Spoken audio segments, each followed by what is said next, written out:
ang bantay salita ng Kristiyanong mapagtagumpay.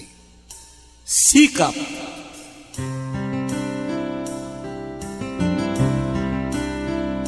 Sikap sa puso ay hawakan, sikap sa isip ay ingatan, sikap at tanging sikap lamang ang gabay sa kasakdalan.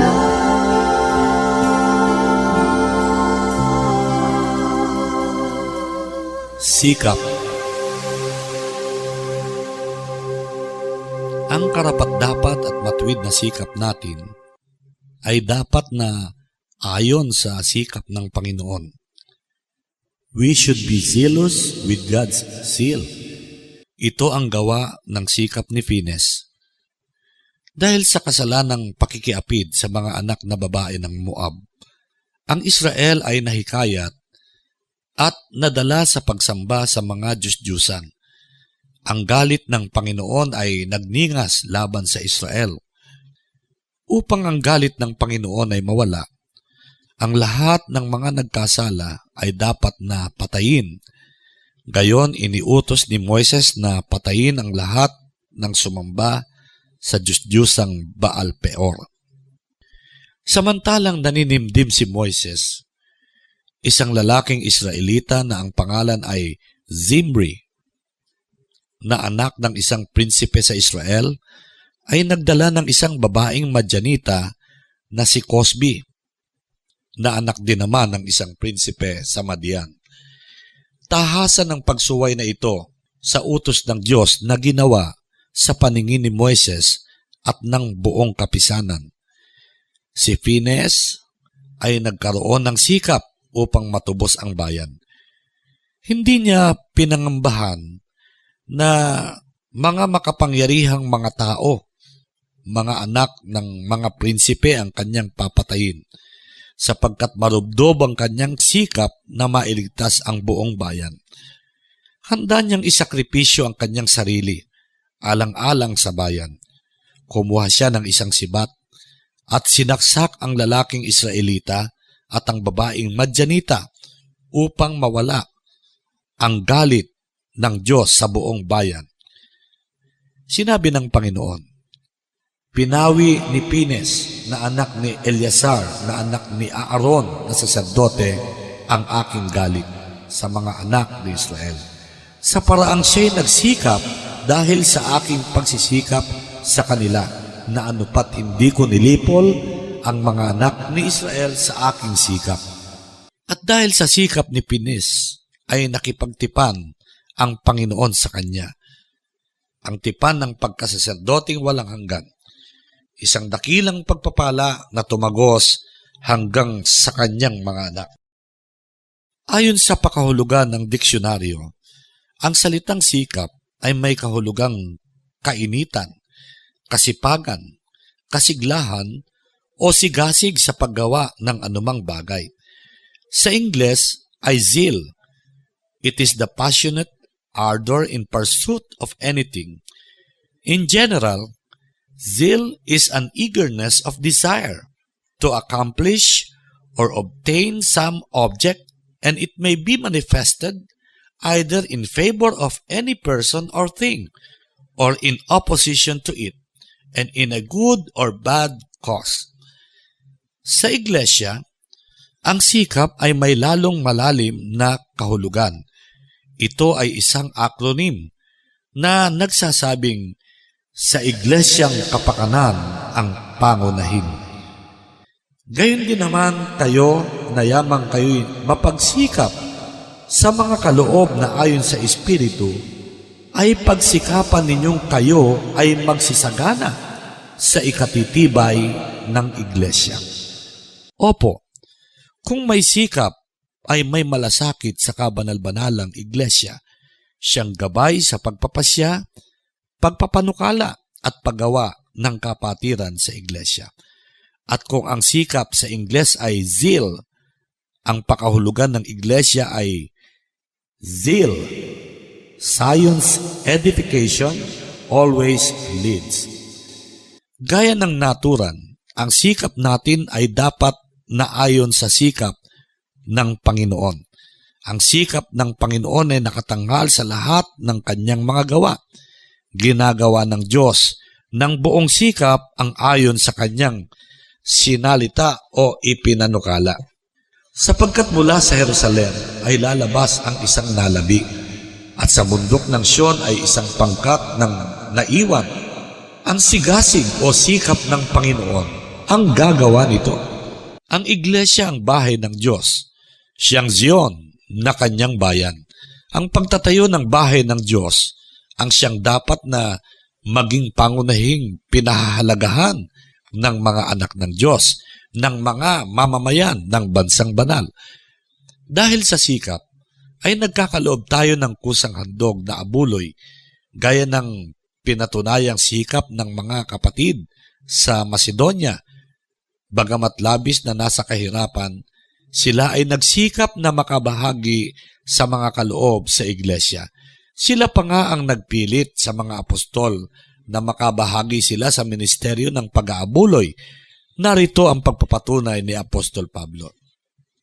Ngayon, nais naming malaman ninyo mga kapatid, ang biyaya ng Diyos na ipinagkaloob sa mga iglesia ng Macedonia, kung paanong sa matinding pagsubok ng kapighatian, ang kasaganaan ng kanilang kagalakan at ang kanilang labis na kahirapan ay sumagana sa kayamanan ng kanilang kagandahang loob. Ako ay makapagpapatunay. Sila ay kusang loob na nagbigay ayon sa kanilang kakayahan at higit pa sa kanilang makakaya, na nakikiusap sa amin ng matindi tungkol sa biyayang ito na makibahagi sa paglilingkod sa mga banal. At ito ay hindi tulad sa aming inaasahan, kundi ibinigay muna nila ang kanilang sarili sa Panginoon at sa amin sa pamamagitan ng kalooban ng Diyos. Maging sa mga handog at pagsasauli ng 10 bahagi, ay buong sikap at pagtatapat na tinutupad ayon sa iniuutos ng Panginoon. Dalhin ninyo ang buong 10 bahagi sa kamalig upang magkaroon ng pagkain sa aking bahay, at sa gayoy subukin ninyo ako ngayon, sabi ng Panginoon ng mga hukbo. Tingnan ninyo kung hindi ko bubuksan para sa inyo ang mga bintana ng langit at ibubuhos ko sa inyo ang isang pagpapala na walang sapat na kalalagyan.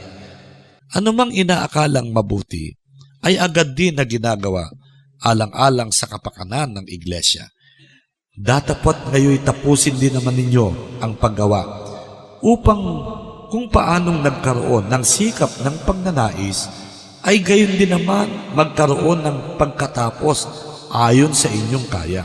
Sapagkat kung may sikap ay tinatanggap ayon sa tinataglay, hindi ayon sa hindi tinataglay. Kung may sikap sa ating mga paglilingkod, ito ay nagiging katanggap-tanggap sa Diyos na pinaghahandugan gaya ng paghahandog ng babaeng balo na nagpakita ng sikap ng pagnanais na makapaghandog sa Diyos, bagamat maliit na bagay ay lalong naging mahalaga sa Panginoon. At lumapit ang isang babaeng bao at siya'y naghulog ng 2 lepta na ang halagay halos 1 beles.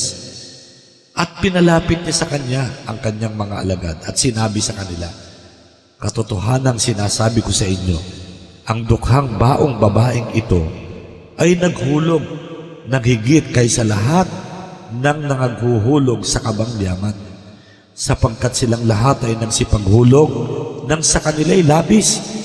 Datapwat siya sa kanyang kasalatan ay inihulog ang buong nasa kanya, sa makatwidbagay ang buong kanyang ikabubuhay."